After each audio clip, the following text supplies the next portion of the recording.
क्या चीज़? Your meeting ready मैंने तो हाँ, ये नहीं, नहीं। ठीक है। अच्छा, हम लोगों ने जावास्क्रिप्ट स्टार्ट करनी है, ठीक है, आज से।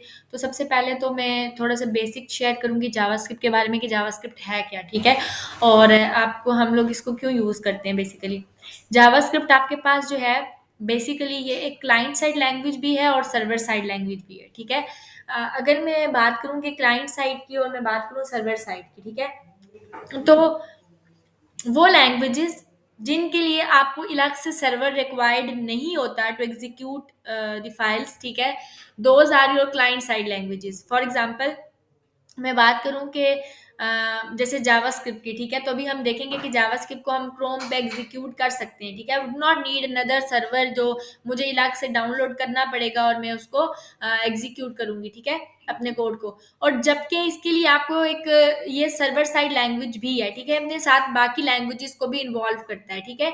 तो यानी कि अपने साथ HTML को भी हो गया, CSS भी हो गई, ठीक है, तो ये लैंग्वेजेस के साथ ये इन्वॉल्व भी होता है। तो ये आपके पास क्लाइंट साइड लैंग्वेज भी है, सर्वर साइड भी है। सर्वर साइड इस तरह की ये आपको डायनामिक वेबसाइट्स बनाने में हेल्पफुल है, ठीक है। अब स्टैटिक वेबसाइट्स और डायनामिक वेबसाइट्स क्या होती हैं, आप लोगों को पता होना चाहिए। स्टैटिक वेबसाइट्स वो होती हैं जो कि चेंजेबल नहीं होती हैं, आपने जैसे बना दी एज इट इज, यूजर उसको खुद से उसके साथ एक्सपीरियंस नहीं कर सकता। मिसाल के तौर पे मैं बात करूं फेसबुक की, आप उसके ऊपर क्या करते हो, यूजर एक्सपीरियंस कर सकता है, मतलब उस पर किसी को पोस्ट में टैग करना, पोस्ट करना, मतलब उसके अंदर फंक्शनैलिटीज एंड डिफरेंट जिनके थ्रू आप इंटरेक्ट कर रहे हो, ठीक है। तो आप क्या कर रहे हो, वो डायनामिक वेबसाइट से डायनामिकली चीजें इंक्लूड हो रही हैं, ठीक है।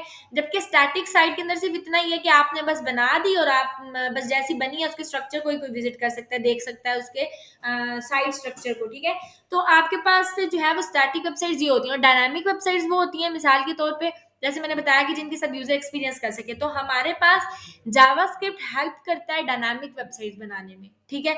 अब डायनामिक वेबसाइट्स मिसाल के तौर पे अगर यूजर ने मेरे साथ, मैंने अपनी साइट के अंदर कोई फॉर्म एम्बेड किया है, ठीक है, तो यूजर उस फॉर्म को जो मैंने एम्बेड किया है वहां से कोई इन्फॉर्मेशन जो उसने एंटर किया वो मुझे रिट्रीव भी हो समहाउ। ये नहीं उसने लिखा और अल्लाह हाफिज सबमिट के बटन पे क्लिक किया, कुछ भी नहीं हो रहा, सबमिट ही नहीं हो रहा, कुछ भी नहीं हो रहा। तो ये चीजें हो रही हूँ। फिर कुछ एडिशनल फंक्शनैलिटीज परफॉर्म हो रही हैं, जैसे हम देखते हैं अक्सर कि हम किसी साइट को विजिट करते हैं तो साइट में थोड़ी देर के लिए आपको साइट लोड होती रहती है, जो एक आपको स्लोगन शो होता रहता है, एंड देन फिर साइट पूरी आपको शो होती है, ठीक है। तो ये चीजें आपकी जावास्क्रिप्ट के थ्रू होती हैं। फिर आपको आप डिफरेंट फंक्शनैलिटीज परफॉर्म कर सकते हैं इसके थ्रू, ठीक है। यूजर्स को मैसेजेस करना, तो यूजर के साथ एक्सपीरियंस करना और डायनामिक वेबसाइट्स बनाने के लिए हम लोग जावास्क्रिप्ट को एक्चुअली यूज करते हैं, and we do not need another server for that. तो अगर मैं दूसरे सर्वर की बात करूं, जैसे कि आपके पास PHP है। PHP एक ऐसी लैंग्वेज है बैकएंड की, ये दोनों बैकएंड के लिए यूज होती है, जावास्क्रिप्ट भी PHP भी।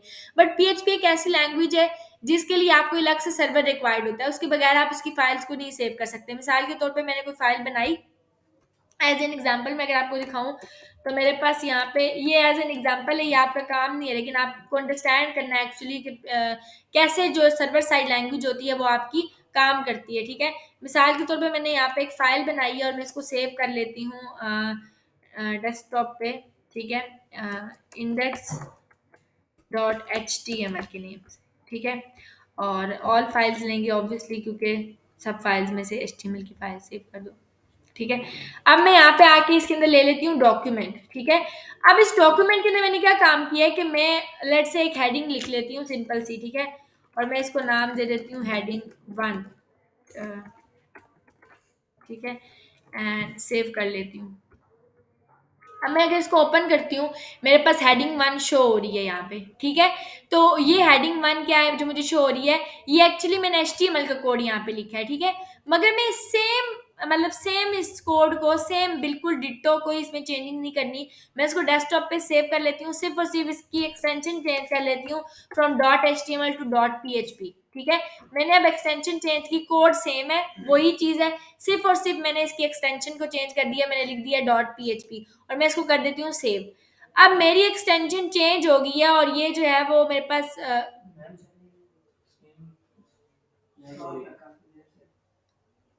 आपकी भी फिक्स स्क्रॉल है, अच्छा बोला करें, ठीक है, ओके, ठीक है। तो सेम जो है मैंने इसको PHP की एक्सटेंशन के साथ सेव कर लिया, ठीक है।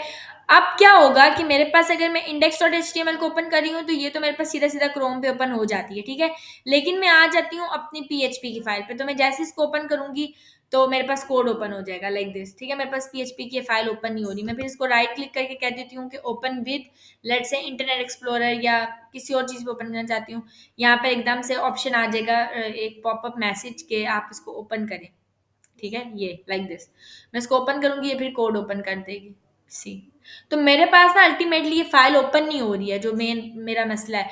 तो मुझे एक सर्वर चाहिए, तो मेरे पास ऑलरेडी जैम सर्वर इंस्टॉल्ड है।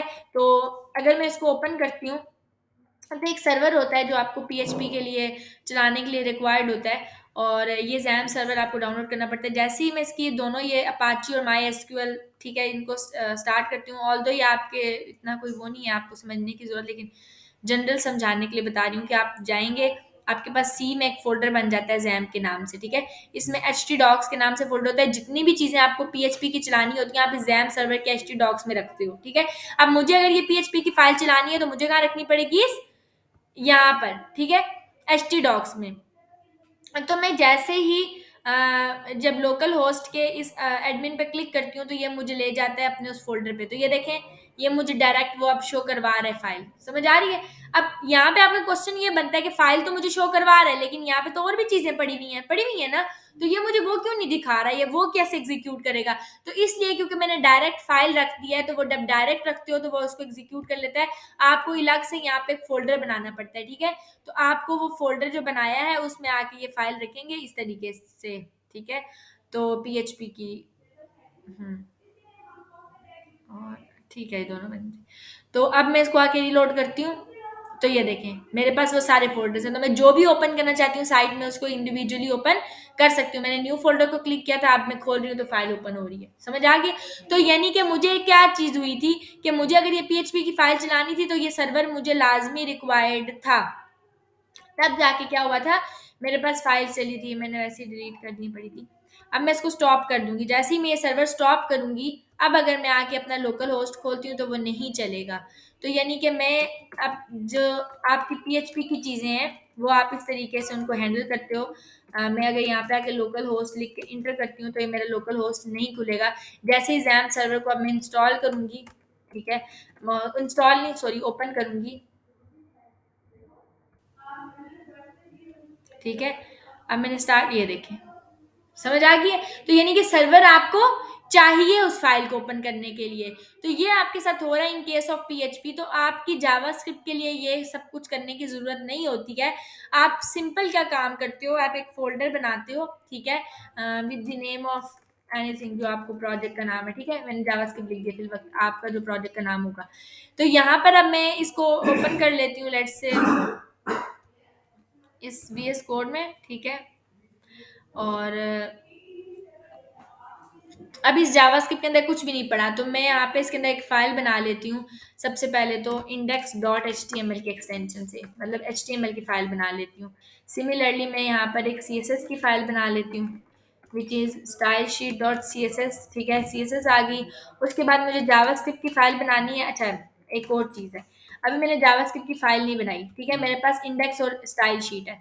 तो मैं क्या काम करूँगी, मैं यहाँ पे आके डॉक्यूमेंटेशन ले लूँगी इसकी, ठीक है, और यहाँ पे आके मैंने एक हेडिंग दे दी है लेट्स से हेडिंग के नाम से। अभी ये हेडिंग आपको, एक मिनट में इसको फाइल को ओपन कर लूँ। अच्छा, ये ठीक हो गया। तो ये अब आपके पास हेडिंग आ रही है, ठीक है। अब अगर मैं इसके अंदर एक और मसला है, मतलब मैंने इसके साथ अगर लेट्स से जावास्क्रिप्ट का काम करना है, तो मैं यहाँ पे आके स्क्रिप्ट का टैग देती हूँ। जब भी आपको जावास्क्रिप्ट यूज़ करनी होती है, आप स्क्रिप्ट का टैग देते हो, स्क्रिप्ट के टैग के अंदर आके अपनी जावास्क्रिप्ट लिखते हो, ठीक है। और ये स्क्रिप्ट का टैग हमेशा आपकी जो बॉडी है, बॉडी के एंड पे आता होता है, ठीक है। तो बॉडी के एंड के ऊपर जब आपके बाकी सारे कोड आ जाएगा, एचटीएमएल आ जाती है, देन आप जावास्क्रिप्ट का कोड लिखते हो, ठीक है, स्क्रिप्ट के टैग के अंदर। तो यहाँ पर आके मैं कुछ भी लिख सकती हूँ। मिसाल के तौर पे मुझे एक अलर्ट शो करवाना है, तो मैं एक अलर्ट शो करवा लूँगी हाई के नाम से, ठीक है। ये अलर्ट अब मैं जैसे ही आके इसको रीलोड करूँगी और अलर्ट इस तरीके से शो हो जाएगा हाई के नाम से। ठीक हो गया। तो ये मेरी जावास्क्रिप्ट के साथ हो रहा है, मतलब मैंने जावास्क्रिप्ट यहाँ पे इंक्लूड करवाई है, एक अलर्ट शो करवाया है इस तरीके से। अब ये तो है कि मैं ये जो चूज करी बेसिकली आप कह सकते हैं कि इनलाइन या इंटरनल जो भी आपकी जावास्क्रिप्ट है वो यूज हो रही है। अगर आपको अलग से फाइल क्रिएट करनी है तो आप यहाँ पर आते हो और आप आके index.js की मैं एक फाइल क्रिएट करती हूँ, ये मेरी जावास्क्रिप्ट की फाइल है, ठीक है। और मैं इस फाइल को यहाँ पर आकर करवाती हूँ लिंक, ठीक हो गया। तो आपको ये देने की जरूरत नहीं, आप स्क्रिप्ट के अंदर सोर्स दोगे, ठीक हो गया। सोर्स में आके आपने आके उसका यूआरएल देना है। जलजला तो नहीं आ रहा? अच्छा, मुझे लगा आ रहा है। ठीक है। तो index.js की फाइल आपने लिंक करवा दी है। अब index.js की फाइल लिंक्ड है तो मैं यहाँ पे आके जो भी कुछ करना चाहती हूँ वो मैं जावास्क्रिप्ट का अपना कर सकती हूँ, ठीक है। तो आप प्रेफरेबल यही है और आप इसी तरीके से करोगे, यही मेथोडोलॉजी यूज करनी है आपने, अलग से जावास्क्रिप्ट की फाइल बना के उसको यहाँ पे लिंक करवा देना है, यहाँ पे आके अपने कोड करना है। अब एक और चीज, अगर मैं आके इस जावास्क्रिप्ट की फाइल को अलग से ओपन करूँ तो ये भी नहीं ओपन होने वाली, मतलब ये जावास्क्रिप्ट यहीं पे खुलेगी, समझ आ रही है। तो ये इसका तरीका होता है कि हम इसको यूज करते हैं एचटीएमएल और सीएसएस के साथ, ठीक है। और यही आपकी क्लाइंट साइड लैंग्वेज मिला के इनको लैंग्वेजेस को यूज करते हैं। तो तब मेरे पास ये कोड इसके साथ है नहीं, अब एचटीएमएल के साथ मैंने इसको लिंक किया है। और सेकेंडली ये कि आप एचटीएमएल का कोड कभी भी जावास्क्रिप्ट के अंदर आकर नहीं लिखेंगे, ठीक है, वो वर्क नहीं करता। मैं यहाँ पे आके कुछ भी लिखूंगी ना एडिंग मान, तो ये काम नहीं करेगी, ठीक है। यहाँ पे आके कुछ भी लिखेंगे तो इसको काम नहीं करना चाहिए। सी, समझ आ गई। तो यहाँ पे आके अगर आप इंस्पेक्ट भी करते हैं कंसोल तो अनएक्सपेक्टेड टोकन नजर आया, तो वो आपको एक एरर दे रहा है। अब ये एरर थ्रो हो रहा है क्योंकि मैंने टैग्स को ये यूज किया जो कि हम यहाँ पे अलाउ नहीं करता। तो क्या चीज अलाउ करती है, if I talk about like something के जो दोनों को ज्वाइन करे, एचटीएमएल और सीएसएस को, सॉरी एचटीएमएल और जावास्क्रिप्ट को, तो ये चीज आपकी जेएसएक्स होती है, ठीक है। जेएसएक्स का मतलब यही होता है कि आपका जेएसएक्स जो है वो दोनों को इकट्ठे जोड़ता है, ठीक हो गया। तो आपकी जावास्क्रिप्ट और आपकी एचटीएमएल को जेएसएक्स सिंटैक्स के साथ हम ज्वाइन करते हैं और जेएसएक्स यूज होता है आपकी रिएक्ट में, रिएक्ट जेएस में, ठीक हो गया। रिएक्ट जेएस में या रिएक्ट नेटिव में आप ये काम करते हो कि मतलब आप एचटीएमएल के साथ सीएसएस इंगेज करके लिखते हो, ठीक हो गया। तो दोनों जावास्क्रिप्ट और एचटीएमएल जो है वहां पर इन्वॉल्व होती हैं। तो यहाँ पर आपका ऐसा सिनेरियो नहीं होता, आप कभी भी जेएस की फाइल में एचटीएमएल का कोड नहीं लिखोगे, ठीक हो गया। अब यहाँ पर आके मैंने index.js लिख दिया है, ठीक है। अब मैं यहाँ पे आके क्या करती हूँ, कुछ बेसिक चीजें आपके साथ डिस्कस करूंगी। सबसे पहले मैं बिल्कुल बेसिक, हम आज की क्लास में जैसे सिलेक्टर्स हो गए, ठीक है, सिलेक्टर्स के बारे में डिस्कस करेंगे। हमारे पास आईडी सिलेक्टर है, हमारे पास क्लास सिलेक्टर है, ठीक है। We have different selectors here, ठीक है। तो यहाँ पर आकर मेरे पास एक हेडिंग है, लेट से मैं इस हेडिंग को गेट करना चाहती हूँ, ठीक है, मतलब इस मैं हेडिंग को ले लूँ। अच्छा, इससे पहले एक और चीज ये है कि आप यहाँ पर आकर एक चीज लिखते हो, जब आपको डॉक्यूमेंट में कुछ लिखवाना होता है तो you will use document dot right for that, ठीक है। डॉक्यूमेंट डॉट राइट क्या काम करता है, डॉक्यूमेंट डॉट राइट डॉक्यूमेंट के अंदर कुछ लिखवाने के लिए यूज होता है, ठीक है। मिसाल के तौर पर मैं यहाँ पे आके कुछ भी लिखना चाहती हूँ, मैं यहाँ पे लिख सकती हूँ, ठीक है। ये देखें, अब ये चीज डॉक्यूमेंट के अंदर लिखने हो गई है, समझ आ गई है। अभी यही चीज अगर मैं आ जाऊं और मैं आके कह दूं कि लेट से यहाँ पर मैंने एक बनाया है, लेट से बटन, बटन को मैं कह देती हूँ अंदर इनर एचटीएमएल दे देती हूँ बटन, ठीक है। अब मैं यहाँ पर आती हूँ और मैं आके क्या कर देती हूँ, सबसे पहले लेट से मुझे इस बटन को गेट करना है, ठीक है। तो बटन को गेट करने का तरीका ये है कि बटन को लेट से मैं टैग के थ्रू गेट कर लेती हूँ। तो मैं यहाँ पे लिखूंगी document dot gate element by tag name. Tag name क्या करता है, टैग के नाम लेता है, ठीक है। अब मैंने बस यहाँ पे क्या टैग दिया हुआ है, मैंने बटन का। अब मैं यहाँ पे आके इसी तरीके से लिखती हूँ बटन, ठीक है। तो ये आपके बटन गेट करेगा। अब जावास्क्रिप्ट के अंदर या किसी भी प्रोग्रामिंग लैंग्वेज के अंदर you have different data types, ठीक है, एंड डिफरेंट वेरिएबल्स। वेरिएबल्स क्या चीज होती है, variable is just like a container. मैं मिसाल के तौर पे बात करूं कि एक गिलास है, ठीक है। ग्लास आपके पास कंटेनर है, ठीक है। आप ग्लास के अंदर क्या काम करोगे, पानी को डालोगे, ठीक है। पानी हो गया, जूस हो गया, कोई चीज फिल करोगे, उसको किसी भी चीज से फिल कर सकते हैं, ठीक है, मड से। तो ये ग्लास आपका कंटेनर है जो अपने अंदर कुछ एब्जॉर्ब कर रहा है। तो जावास्क्रिप्ट के किसी प्रोग्रामिंग लैंग्वेज के अंदर जब आप कोई चीज लिखते हो, ठीक है, कोई चीज, तो वो बैकएंड के ऊपर कहीं ना कहीं स्टोर हो रही होती है, ठीक है। तो वो कहाँ पे स्टोर होती है इन एक्चुअल, वो आपके उस बॉक्स में, उस कंटेनर में स्टोर होती है, ठीक है। तो अगर उस बॉक्स में या उस कंटेनर में आपकी ये स्टोर हो रही है, ठीक है, तो यहाँ पर भी ये केस होता है। मिसाल के तौर पे अब ये बटन मुझे 10 दफा लिखवाना है या नीचे 10 दफा यूज करना है, तो क्या मैं बार बार ये लिखती रहूंगी document dot gate element by tag name, gate element by tag name, gate element by tag name. इससे बेहतर यह है कि मैं एक छोटा सा, या जो भी मैं इसको वेरिएबल बना लूँ, एक एक बटन के नेम से वेरिएबल बना लूँ और मैं इस बटन को यूज कर लूँ। समझ आइए। तो मैं इस बटन को अब जो है ना वो यूज कर सकती हूँ। अब आपके पास टोटली जावास्क्रिप्ट के अंदर दो चीजें होती हैं, ठीक है। आप जो वैल्यूज देखते हो, अब मिसाल के तौर पे यहाँ पर मैंने कोई चीज लिखी, मैंने लिखा हेडिंग 1, H1 लिखी जो हेडिंग थी, तो आपको पता चल रहा है कि यहाँ पे क्लियर आपको शो हो रहा है, लाइक अगर मैं इसको रीलोड करती हूँ, बटन भी शो हो रहा है और हेडिंग भी शो हो रही है, ठीक है। तो ये चीजें मुझे क्लियर मेरी बॉडी पे शो हो रही हैं। लेकिन इन केस ऑफ जावास्क्रिप्ट जो चीज आप लिखते हो वो आपको शो नहीं होती बॉडी पे। मैंने यहाँ पे आके एक बटन को गेट किया है ना, अब मुझे क्या पता चला कि बटन गेट हुआ भी है या नहीं हुआ है, ठीक है। तो मुझे चीज नहीं शो होती कि मैंने ये चीज जो गेट किया वो मुझे कहाँ मिलेगी। तो इसलिए मैं या तो कंसोल यूज करती हूँ, आप यूज करते हो कंसोल डॉट लॉग, ठीक है। अब कंसोल क्या करता है, जो भी आप चीजें जावास्क्रिप्ट में यूज करोगे, क्योंकि वो आपको फ्रंट विजिबल नहीं होती, और आप अपनी अंडरस्टैंडिंग के लिए कि वो आपको फिल्टर आउट करने के लिए कि वो आपको मिली है या नहीं मिली है, आप कंसोल पे देखते हो, चेक करते हो, क्योंकि बैकएंड पे चीजें इस तरीके से वर्कआउट कर रही होती हैं, ठीक है। फ्रंट एंड पे और तरीके से शो होती है, वो आपको साथ साथ एक्सपीरियंस करते हुए समझ आएगी। अगर अभी मुझे फिल वक्त ये बटन लेना है, तो मैं यहाँ पे इसको वेरिएबल के नाम से, इसके वेरिएबल से कॉल करूंगी। और कीप इन माइंड कि जब भी हम वेरिएबल को कॉल करते हैं तो हम कभी भी उसको इन्वर्टेड कोमास के अंदर नहीं देते। वो मैं आपको बताऊंगी क्यों, क्योंकि अभी मैं डाटा टाइप्स डिस्कस करूंगी तो आपको समझ आ जाएगी। फिल वक्त मैंने ये बटन लिखा इसके अंदर, तो यहाँ पे मेरे पास बटन आ जाएगा, ये देखें। पर ये बटन कुछ इस तरीके से आया है, क्या ये एक्चुअल में इस तरीके से बटन है?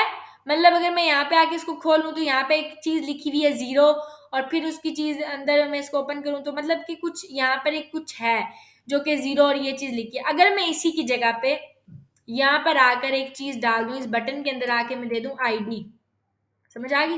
और मैंने इसको आईडी दे दी BTN, ठीक है।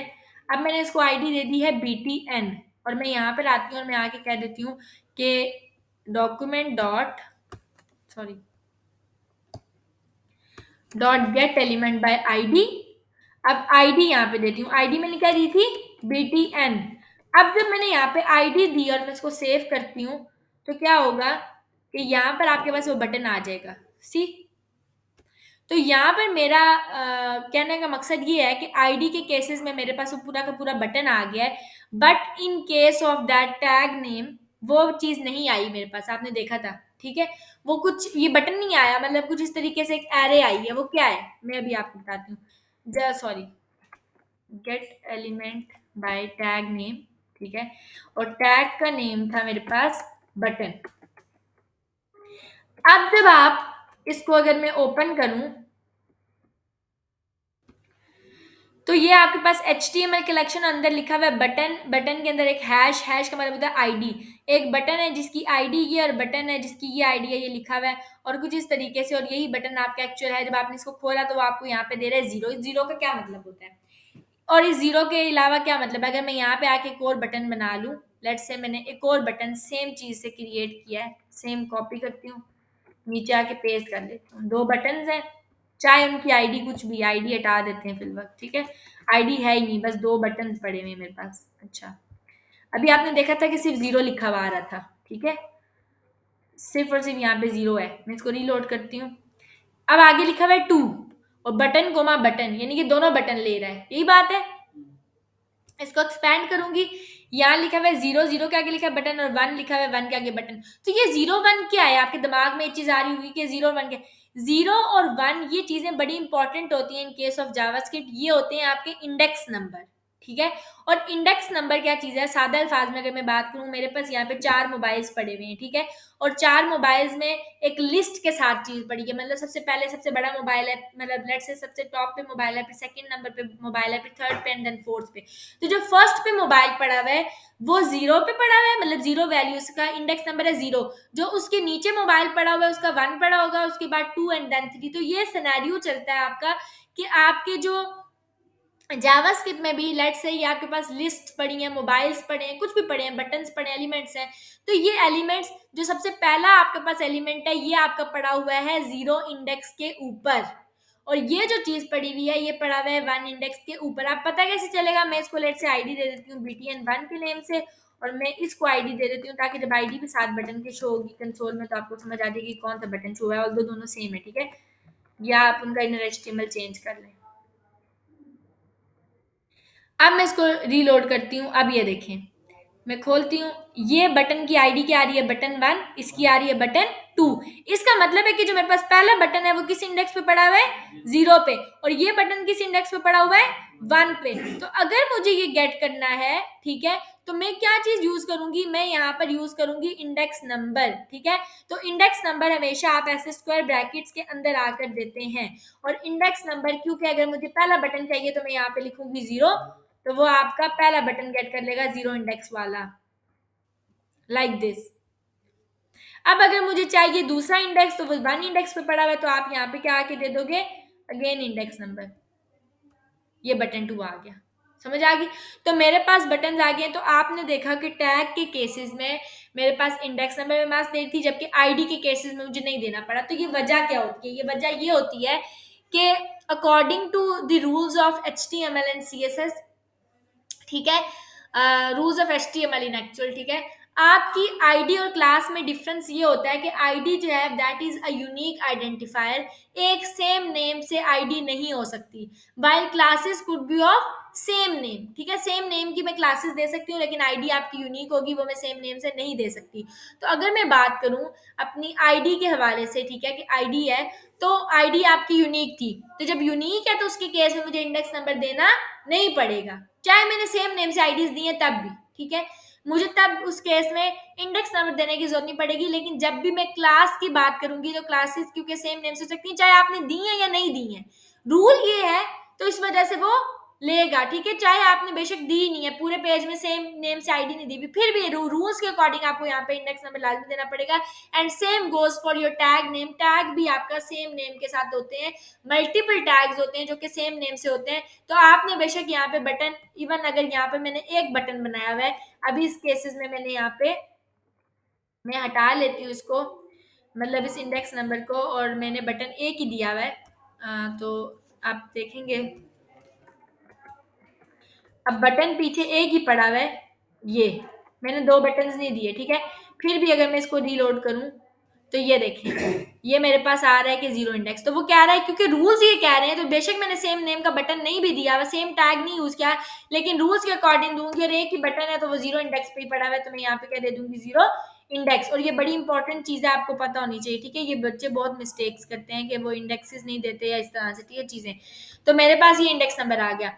अभी आईडी हम ऑलरेडी देख चुके हैं कि आईडी यूनिक आइडेंटिफायर थी, जब मैंने आईडी दी थी तो मुझे उसको देने की जरूरत नहीं पड़ी थी, जो है इंडेक्स नंबर। अब मैं बात करती हूँ, यहाँ पे मैंने बटन गेट किया, अब ऊपर मैंने जब स्ट्रिंग लिखी थी तो वो स्ट्रिंग यहाँ पे आपको शो हुई है, समझ आ रही है, यहाँ पे पूरी की पूरी वो स्ट्रिंग शो हो रही है। अगर यही बटन उठाकर मैं, लाइक जो मैंने बटन दिया है, ठीक है, मैं यहाँ पर आकर दे देती हूँ, ठीक है, और मैं इसको कॉल कराना चाहती हूँ इस वेरिएबल को जिसमें वो बटन पड़ा है। मैंने कंसोल पे भी शो करवाया और मैंने डॉक्यूमेंट डॉट राइट पे भी, अब आपने देखा है दोनों में, ठीक है।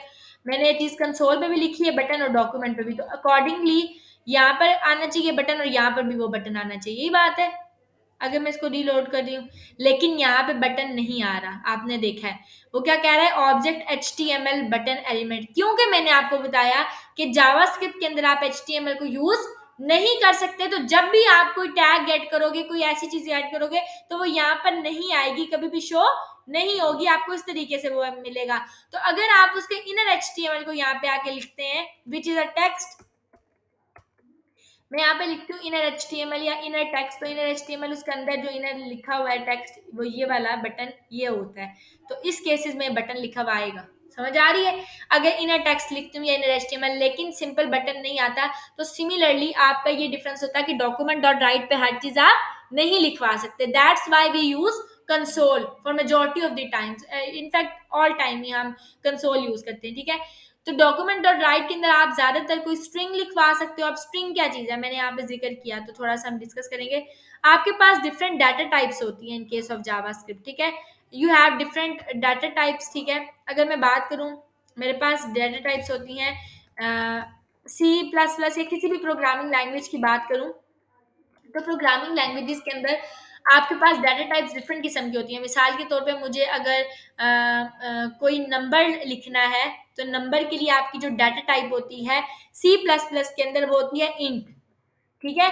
आप लिखते हो इंट, इंट लिख के आप वेरिएबल का नाम लिखते हो, मतलब सबसे पहले आपके पास सेंटेक्स ही होता है, आप लिखते हो डाटा टाइप, देन आप वेरिएबल नेम लिखते हो, ठीक है। Sorry, then is equal to, फिर जो आपने उसको इनिशियलाइज कराना है, लेट्स से जो जो डाटा टाइप होती है उसके मुताबिक, अगर मेरी डाटा टाइप जो है वो स्ट्रिंग है तो आप इस तरीके से दोगे, अगर नंबर है तो वैसे दोगे, ठीक है। तो वैल्यू इनिशियलाइज करवाते हैं। अगर मैं बात करूं प्रोग्रामिंग लैंग्वेजेस की, तो जैसे कि अगर मुझे कोई नंबर स्टोर करवाना है, मतलब मैं चाह रही हूँ कि मैं ये 12 किसी चीज में रखूं, मतलब 12, तो 12 आपके पास नंबर है ना, तो नंबर को रखना चाह रही हूँ, तो नंबर की डाटा टाइप होती है इंटीजर, तो आप सबसे पहले लिखोगे इंटीजर, और देन आता है वेरिएबल का नाम। तो वेरिएबल का नाम आप अपनी मर्जी से रखते हो, यहाँ ऊपर भी बटन मैंने अपनी मर्जी से रखा था, आप कुछ भी रख सकते हो, ABC कुछ भी रख सकते हो, ठीक है। तो ये यहाँ पे ऑल दो वर्कआउट नहीं करेगा, क्योंकि ऑब्वियसली मेरे पास ये C++ तो नहीं है या कोई प्रोग्रामिंग लैंग्वेज में JS यूज कर रही हूँ। तो यहाँ पर आपके पास डाटा टाइप होती है इंटीजर, अगर आपको नंबर स्टोर करवाने हैं, ठीक है। अगर मुझे स्टोर करवाना है अपना नाम, तो सबसे पहले तो ये कि मैं इन्वर्टेड कोमास के अंदर लिखूंगी इस तरह करके, ठीक है। मैं आके इसमें अपना नेम स्टोर करवाऊंगी। अब ये नेम जो है वो क्योंकि एक स्ट्रिंग है, स्ट्रिंग डाटा टाइप है, तो यहाँ पर आपके पास डाटा टाइप आ जाएगी स्ट्रिंग, ठीक है। और देन वेरिएबल का नाम, मैंने वेरिएबल को बी में स्टोर करवा दिया, तो मेरा जो बेसिकली ये डाटा टाइप है ये इस तरह स्टोर होगी C++ में, ठीक है। अभी मिसाल के तौर पे, ठीक है, मुझे नेक्स्ट कोई डाटा टाइप है, नंबर भी मैंने देख लिया, नंबर को आप इंटीजर में स्टोर करवाते हैं, स्ट्रिंग के अंदर आप स्ट्रिंग करवाते हैं। सिमिलरली आपके पास अगर आपने कोई खाली कैरेक्टर स्टोर करवाना है, मतलब F हो गया, T हो गया, अब ये सिंगल कैरेक्टर है, तो उसके लिए आपके पास डाटा टाइप होती है कैरेक्टर, ठीक है। आप वेरिएबल का नाम देते हो ABCDEF जो भी देना चाहते हैं, ठीक है, वो नेम दे सकते हैं।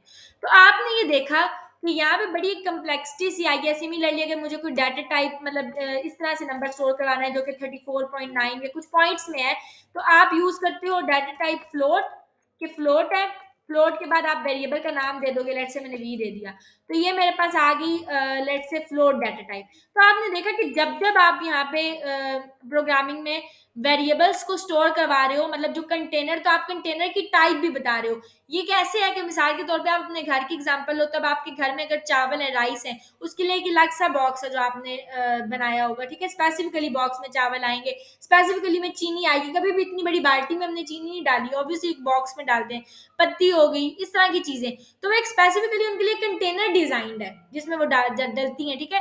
तो सिमिलरली यहाँ पे भी आपके पास जो डाटा टाइप्स है वो डिफरेंट है। आपको नंबर स्टोर करवाना है तो आप इंटीजर में ही डालोगे, मतलब इंटीजर बॉक्स में ही डालोगे टाइप में, और अगर आपके पास कोई मतलब आपको कोई पूरी स्ट्रिंग, या आप ये कह लोगे जैसे एक सेंटेंस होता है लिखना है, तो वो आप स्ट्रिंग डाटा टाइप में लिखोगे, सिंगल कैरेक्टर है तो वो कैरेक्टर में लिखोगे, फ्लोट में, तो इस तरह डिफरेंट। तो ये बड़ी कम्प्लेक्सिटी भी आ जाती है समहाउ कि हम हर एक दफा में डाटा टाइप चेंज करते जाएंगे, चेंज कर देंगे। जावास्क्रिप्ट आपको बड़ा फैसिलिटेट करता है, जावास्क्रिप्ट में आपको ये सब चीजें देने की जरूरत नहीं पड़ती।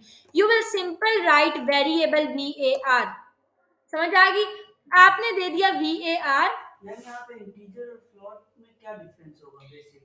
इंटीजर और फ्लोट में ये होता है कि इंटीजर सिंपल नंबर्स लेता है। अगर आप बात करें ना कि जो आपके पास जैसे रेडियल रेडियल बोलते हैं या क्या, मुझे बिल्कुल भूल गया है, जो आपके पास रेडियल नहीं होता, डिवीजन में जो होते हैं नंबर्स, उनको क्या बोलते हैं, P/Q की फॉर्म में जो फ्रैक्शन। फ्रैक्शन, हाँ, जब आपके पास फ्रैक्शन टाइप चीज आ जाती है तो वो फ्लोट में आती है, ठीक है।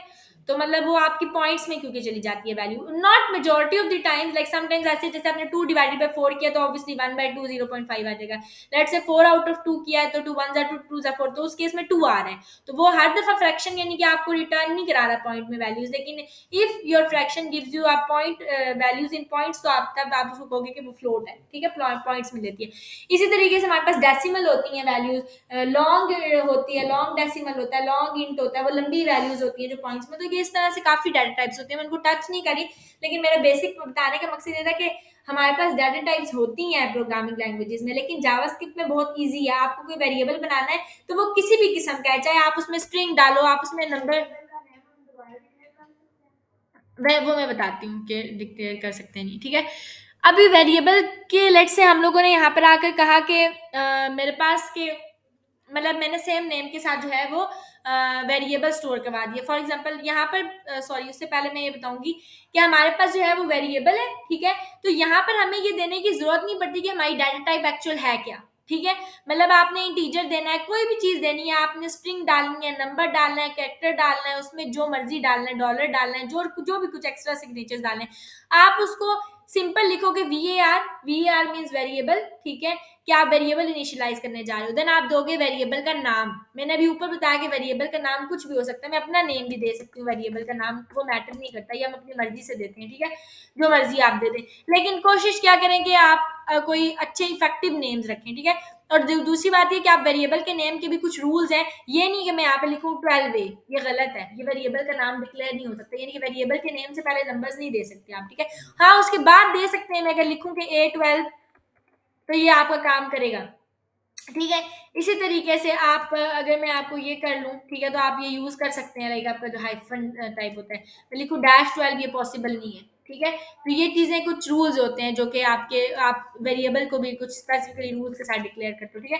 तो अगर आपको लेकिन इफेक्टिव नेम, जैसे मिसाल के तौर पर मुझे 2 नंबर्स का सम करना है, तो बेटर ये है कि आप पहले को नाम दे दो नंबर 1, ठीक है, मतलब एक इफेक्टिव नेम दे, जरूरी नहीं है कि आप कोई भी नेम दे सकते हैं, तो अजीब से नाम दे दें। नंबर 1 मैंने दे दिया 12, ठीक है।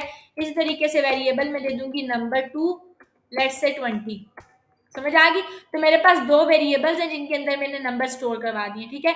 अभी मुझे यहाँ पर अगर लेट से कोई नंबर जो 2 था, लेट से वो स्ट्रिंग थी, तो मुझे इन्वर्टेड कोमास देने। कीप इन माइंड कि जो भी चीज हम इन्वर्टेड कोमास के अंदर लिखते हैं वो एज इट इज प्रिंट हो जाती है, एज इट इज। मिसाल के तौर पे मैंने आगे इसमें जो भी लिखा तो ये एज इट इज प्रिंट हो जाएगा, ठीक है। सॉरी, अभी आपको शो नहीं होगा, जैसे कंसोल करना पड़ेगा मुझे, या डॉक्यूमेंट और राइट, कंसोल करवा लेती हूँ मैं नंबर 2 को।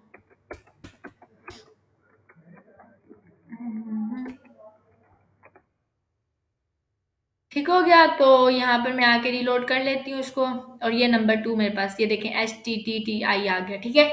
तो मेरे पास ये आ गया, बट मेरे पास ये 12 जो है। अच्छा, और एक और मजे की चीज है कि बिगनर लेवल पे स्टूडेंट्स बहुत ज्यादा मिस्टेक्स करते हैं। मिसाल के तौर पे मैंने कोई लाइक वेरिएबल कॉल किया, मुझे यहाँ पे नंबर 1 को कॉल करना है, लेट्स से नंबर 2, मुझे ये चीज चाहिए थी ना, नंबर 2 चाहिए था, तो मैंने यहाँ पे नंबर 2 लिखा।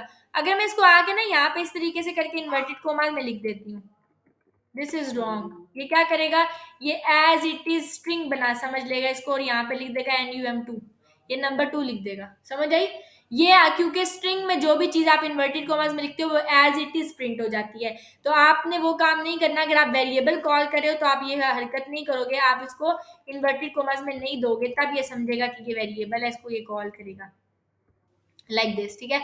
और सेकेंडली ये कि अगर मैं यहाँ पर हटा देती हूँ ना, ये इन्वर्टेड कोमास में इसको नहीं देती, तो ये कंफ्यूज हो जाएगा, ये नंबर 2 ये समझेगा कि इसने कोई वेरिएबल स्टोर करवा दिया मेरे अंदर, तो वेरिएबल तो इस नेम का कोई बना हुआ ही नहीं है, तो इन केस में क्या आ जाएगा, HTTI इज नॉट डिफाइंड, समझ आ गई। हाँ, ये हो सकता है कि मैं ऊपर HTTI को डिफाइन कर लूँ, मैं कह दूँ कि मेरे पास HTTI जो भी है, ठीक है, वो इक्वल है लेट से A के। तो अब क्या होगा, ये जो नंबर 2 है ये HTTI को ले रहा है, मतलब वो इस A को ले लेगा, और फिर आपको नंबर 2 में A मिल जाएगा, C, ठीक है। तो ये आपका इस तरीके से काम करता है, मतलब आपके पास डिफरेंट डाटा टाइप्स होती हैं जो कि हम यूज करते हैं जावास्क्रिप्ट के अंदर, ठीक है। अब हम लोगों ने देखा कि डाटा टाइप्स जो है वो हमारे पास वेरिएबल्स होती हैं, वेरिएबल्स के बाद अब जैसे कि हमने बोला हमारे पास वेरिएबल दो किस्म के होते हैं डेटा टाइप्स में अंदर, हमारे पास var होता है और हमारे पास होता है लेट, और हमारे पास कांस्टेंट होता है वेरिएबल, ठीक है, लेट और कांस्टेंट। तो लेट और कॉन्स्ट क्या काम करता है कि जब मैंने वेरिएबल दिया हुआ लेट, तो लेट का स्कोप जो है वो लिमिटेड होता है, मतलब मैंने मिसाल के तौर पे एक फंक्शन के अंदर लेट दिया हुआ है तो वो वहीं तक रहेगा उसका स्कोप, अगर मैं उस वेरिएबल को बाहर यूज करना चाहूंगी तो वो यूज नहीं होगा। समझ आ गई है? जबकि जिस चीज को आपने वेरिएबल दिया हुआ है उसका स्कोप पूरे प्रोग्राम तक रहेगा। मैंने एक दफा var को इनिशियलाइज कर दिया, मैं जिधर मर्जी इसको यूज करूँ ये इस्तेमाल कर सकती हूँ मैं, लेकिन अगर मैंने इसको कांस्टेंट दे दिया तो मैं इसको यूज नहीं कर सकती, मैं एक लिमिटेड स्कोप तक इसको यूज कर सकती हूँ। तो ये लेट और वार में डिफरेंस होता है। देन आपके पास होता है कांस्टेंट, CONST कांस्टेंट। अगर मैंने एक वैल्यू को कांस्टेंट दे दिया, मैंने आगे कहा कि ए मेरे पास 10 है, ठीक है, मिसाल के तौर पे, और अगर मैं लॉग में आगे कह देती हूँ ए, तो ये आपको क्या स्टोर, ये क्या चीज शो करवाएगा, ये आपको शो करवाएगा 10, ठीक है। लेकिन यहाँ पर आप देखेंगे कि ये आपको 10 शो करवा देगा लाइक दिस। लेकिन अगर मैंने यहाँ पर आकर कह दिया कि कांस्टेंट a इक्वल्स टू 10 के बाद कि a plus plus, a plus plus का मतलब ये होता है कि वो a के अंदर प्लस करेगा 1, ठीक है। अगर a प्लस करेगा 1, अगर मैं इसके अंदर 2 प्लस कराना चाहती हूँ तो मैं लिखती हूँ a plus is equal to 2, ठीक है। वो मैं आपको बताऊंगी खैर आगे, लेकिन फिर वक्त ये है कि मैंने इसका मतलब आपको पता होना चाहिए कि 1 प्लस कर रही हूँ। मैं रीलोड करूंगी, ये देखें वो क्या कह रहा है, असाइनमेंट टू कांस्टेंट वेरिएबल, गलत है वो ये कह रहा है कि आप कांस्टेंट वेरिएबल के अंदर इंक्रीमेंट करें, वो पॉसिबल नहीं है। वजह क्या है कि जब आप एक दफा कांस्टेंट इनिशियलाइज कर देते हो, सॉरी, ठीक है, अगर एक दफा आपने कांस्टेंट इनिशियलाइज कर दिया है तो कांस्टेंट चेंज नहीं होगा, उसकी वैल्यू चेंज नहीं होगी, ठीक है, वो सेम ही रहेगी। तो आप नहीं चेंज कर सकते, जिस चीज को आप कांस्टेंट देते हो वो अनचेंजेबल होता है आपका। अब मैंने इसको हटाऊंगी तो वो वर्क करेगा कांस्टेंट। तो मतलब कि आपका डिफरेंस ये होता है कि लेट का स्कोप आपका एक स्पेसिफिक उस तक होता है, डोमेन का वेरिएबल थ्रू आउट प्रोग्राम रहता है, और कांस्टेंट जो होता है वो आपका कांस्टेंट होता है, वो चेंजेबल नहीं होता। ये आपके पास होती है डाटा टाइप। फिर जैसे आपने बात की कि सेम नेम का वेरिएबल हम बना सकते हैं या हम नहीं बना सकते, ठीक है। अब मैंने यहाँ पे आके कह दिया लेट्स से num1, हम नहीं बना सकते, ठीक है, सेम नेम का वेरिएबल मैंने यहाँ पे भी num1 दिया हुआ, ऊपर भी दिया हुआ, ये 12 है और ये a है। अब मैं num2 में स्टोर करवा रही हूँ, सॉरी, लेट्स से num1, ठीक है।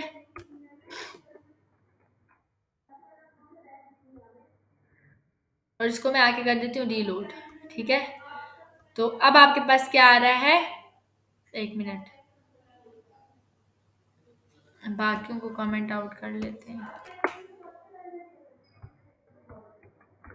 मेरे पास सिर्फ नंबर 2 है, जो मैं नंबर 2 लेना चाह रही हूँ, तो नंबर 2 में या तो ए आना चाहिए या फिर 12 आना चाहिए। तो आपके पास क्या आ रहा है, ए आ रहा है, ठीक है। वो क्या ले रहा है, वो बाय डिफॉल्ट जो आपका लास्ट होता है ना, मतलब जो लास्ट वेरिएबल कॉल होता है वो उसको गेट कर लेता है, ठीक हो गया। तो आप कभी भी मतलब सेम नेम का वेरिएबल नहीं बनाते, कोशिश करें कि डिफरेंट ही बनाए, वरना वो जो लास्ट इंडेक्स होता है या लास्ट नंबर होता है उसको गेट कर लेते हैं, ठीक हो गया।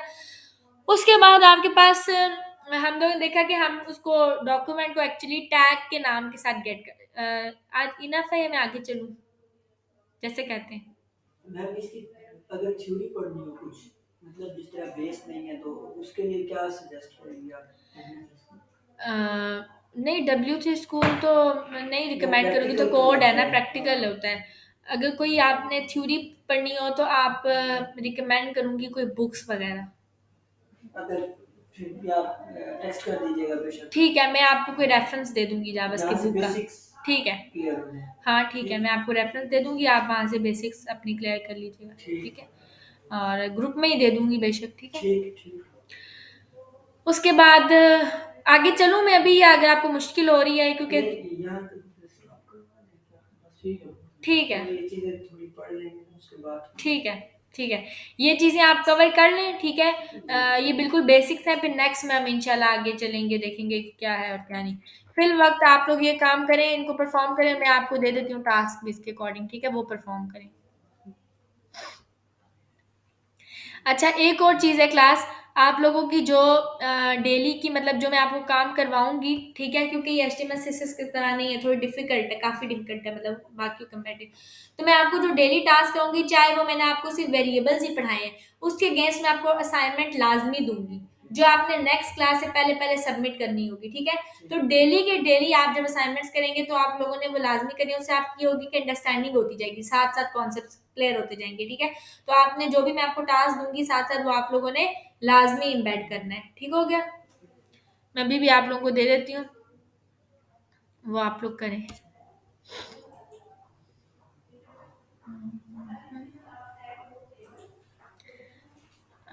Web dot WhatsApp